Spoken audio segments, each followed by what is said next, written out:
Open up. FBI. Let's learn the fun-sized story of Korea's Royal Anti-Corruption Undercover Detectives.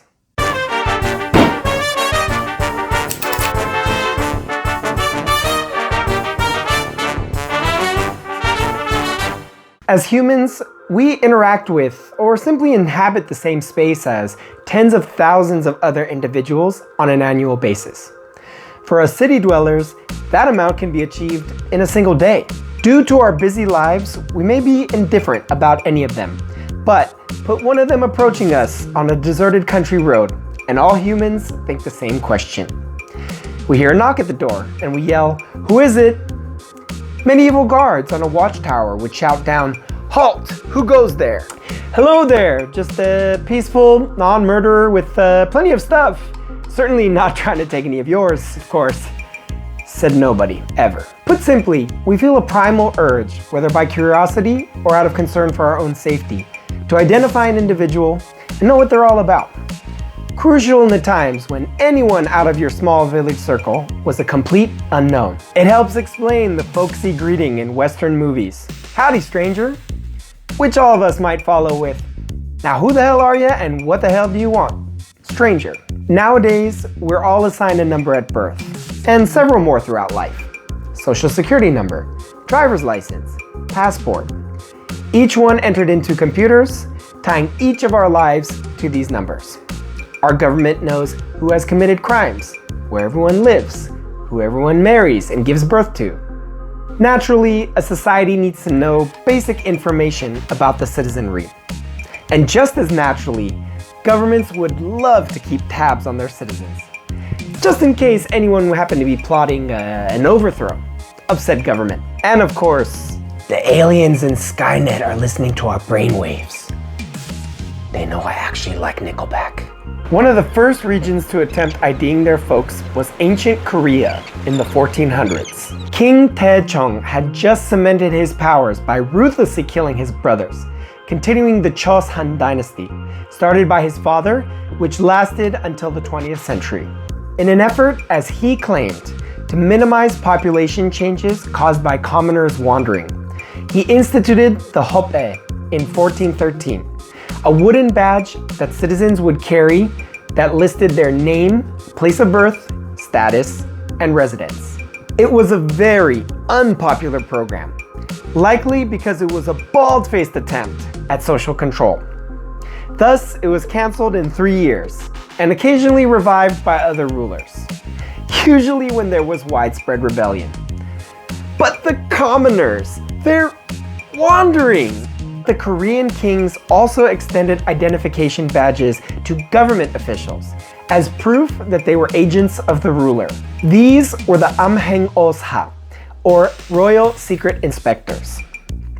While this sounds suspiciously like what we know in modern times as secret police, or in other words, a branch of the government set up to inform on and oppress an innocent populace, in a twist not often seen in history's parts, these undercover detectives were a force for good. You see, the Chosun dynasty was heavily influenced by Confucianism, a Chinese philosophy that believed that kings had the divine right to rule, the mandate of heaven, given that they rule their subjects morally. Fail to do this, and that mandate is revoked. This meant taking care of his people as a father would his children, and in reality, a duty to root out injustice and corruption in the government. For this, he dispatched the amhaeng. Like medieval 007s, they received a sealed letter, only to be opened once outside city walls, detailing their mission. They were sent to the provinces to go undercover as beggars and surveil local officials, learning the gossip from commoners while in disguise. Beyond the letter, they received the mappe, an engraved metal badge that would allow them to commandeer horses for free from anyone in service of their mission. This mappe would also serve as proof that they were agents of the king. If corruption were discovered, they would compile a report with recommendations on further action by the king. In serious circumstances, the amhaeng could dismiss officials on the spot upon presenting their mappe. Here's hoping it was always done with the necessary panache. I'm not gonna lie, these guys seem cooler every time I read more about them.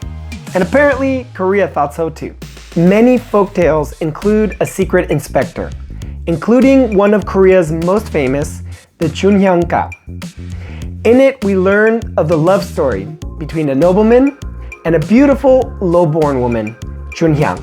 The nobleman goes away to the capital with his father, and the corrupt provincial governor preys on Chunhyang, wanting her as a concubine and eventually torturing her when she refuses.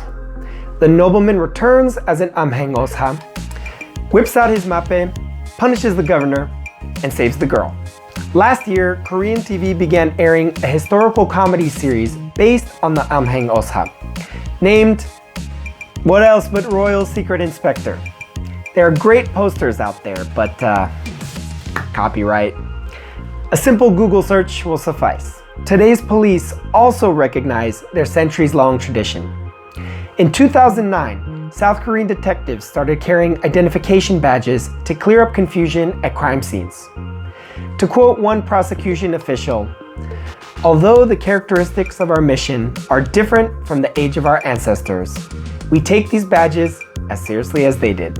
As always, remember, history isn't just kings and dates. It's the story of you and me, just in different circumstances. One big soap opera, and we should learn it that way. And please, mash that subscribe button. Follow me on Instagram. Join the conversation on Reddit, and consider becoming a patron at patreon.com. The truth is out there, guys.